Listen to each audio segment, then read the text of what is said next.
When I moved to the mountains of Colorado and began my work as a nature photographer, I was nervous, very nervous. In fact, I was afraid. I was afraid of having a nasty encounter with a bear in the woods while hiking in the park. During those first years, I would head out early each morning, wondering whether there was a bear just off the trail or whether there was one waiting for me just ahead. My heart would race, and I would have to force myself to keep moving forward.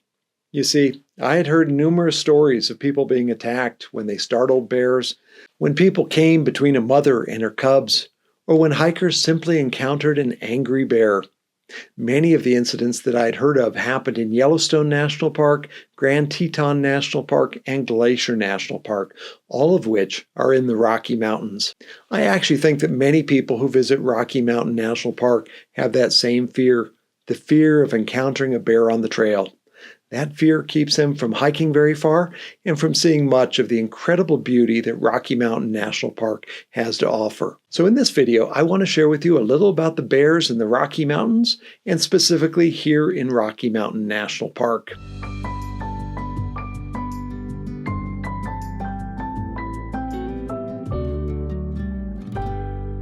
The first thing you need to know is that there are two different types of bears living in the Rocky Mountains. They are the grizzly bear and the black bear. Grizzly bears are actually a subspecies of the brown bear.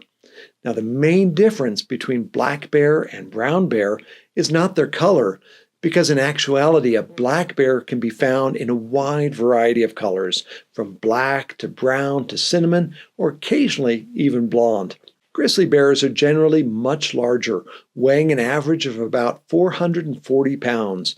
They have a big hump on the top of their shoulders, their ears are shorter and more rounded, and their claws are nearly twice as long as a black bear. Grizzly bears also tend to be more aggressive than black bears. In fact, a majority of bear attacks that you read about are caused by grizzly bears. Now, black bears are generally smaller, with an average weight of around 260 pounds. Their ears are prominent, their rump is higher than their shoulders, and they are less prone to aggressive behavior. Now, grizzly bears used to be prevalent throughout the Rocky Mountains, but human settlement and hunting greatly decreased their number, especially in Colorado. In 1952, the last known grizzly bear in Colorado was killed by a hunter at Wolf Creek Pass, and since then, there have been no confirmed sighting of grizzly in Colorado. Now, you might think that the grizzly bears in Montana, Wyoming, and Idaho might migrate down to Colorado. However, there are large areas of inhospitable terrain in central and southern Wyoming, which keeps Colorado isolated from new migration. For better or worse, grizzly are no longer found in Colorado. So, Rocky Mountain National Park only has black bears. Though, as I said, they can have a wide variety of colors ranging from black to blonde. Now, a study conducted several decades ago found that the average weight for adult female bears in Rocky Mountain National Park was just 121 pounds, and for males, the average weight was just 175 pounds. That's about half to two-thirds of the weight of black bears in other parts of Colorado.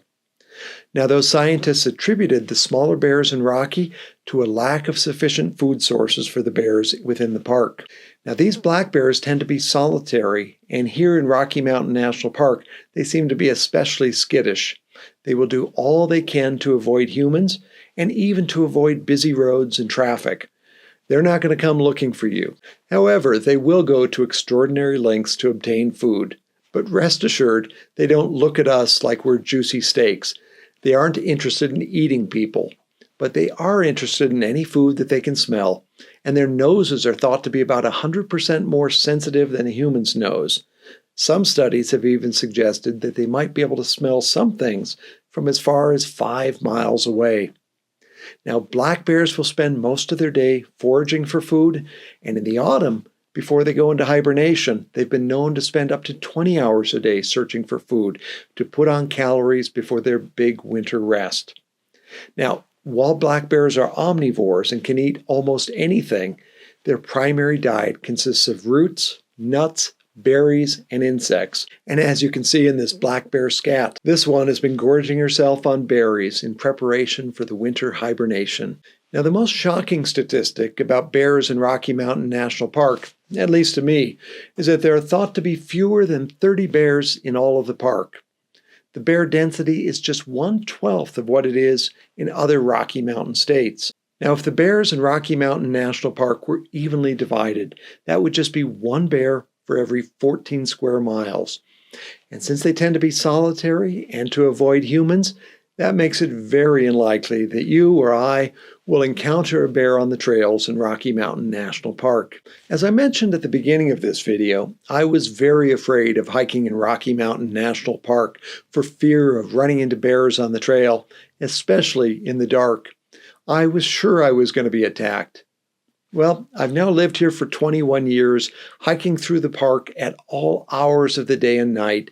I've been nearly everywhere in the park, from every inch of trail to the most remote off-trail locations. Now, during the last 6 years, I've been tracking every hike I've done, recording locations and mileage, and I think my yearly mileage has been similar since I arrived. So if I take my average yearly miles for these last 6 years and extrapolate that for the years I've lived here, it would seem that I've hiked somewhere around 14,300 miles through Rocky Mountain National Park. During those many, many miles, I've only encountered a bear on the trail 2 or 3 times. That averages out to just once every 4,800 miles of hiking in the park. Now, I bet that not many of you are planning to hike that far on your visit, so it is very unlikely that you'll get to see a bear while hiking. And each of those times that I did see a bear on the trail, it ran away from me once it saw me. Now, I've seen bear more often than those 2 or 3 times, but the other times have always been along the roads in the park, usually when a bear is crossing a road to get to another area of forest. Occasionally, I've seen them around Estes Park searching for food near dumpsters or homes. I once even had a bear tear through the wall of my garage to get to my garbage can inside. They're very determined when they're hungry. However, in 21 years of hiking this park extensively, I have never had a single scary encounter with a bear in Rocky Mountain National Park. The bears we have here want to avoid people and are not looking for an encounter with you. Now, many people visit here after having visited Yellowstone or other national parks that have grizzly bears. It's easy to spot those visitors on the trail because they're the ones carrying bear spray on their belt and sometimes have bear bells to try and warn bears that people are coming. From my experience, neither of these are needed here in Rocky Mountain National Park. Now, if you do encounter a bear in Rocky Mountain National Park, consider yourself very fortunate. Obviously, you want to keep your distance. The National Park Service recommends that you keep a distance of at least 3 bus lengths between you and a bear. And if a bear starts getting closer than that, it probably hasn't seen or smelled you. So make some noise, such as clapping your hands or giving a yell, and it should run away. While you're doing that, pick up children, stand tall, and slowly back away. If the animal continues to approach you after it recognizes you, then report that encounter to a ranger. And if you were ever attacked, then you should fight back. But again, in my 21 years of exploring Rocky Mountain National Park, I've never had a bear come closer to me after he realized I was there. I think our primary concern in regard to the bears of Rocky Mountain National Park should not be as much about how to be safe from them, but rather figuring out how we can help keep them safe from us. There are a few things that we can all do in this regard, and they all have to do with keeping human food away from the bears. Now, the reason we need to do this is because once a bear begins to associate humans with food, they lose their fear of humans.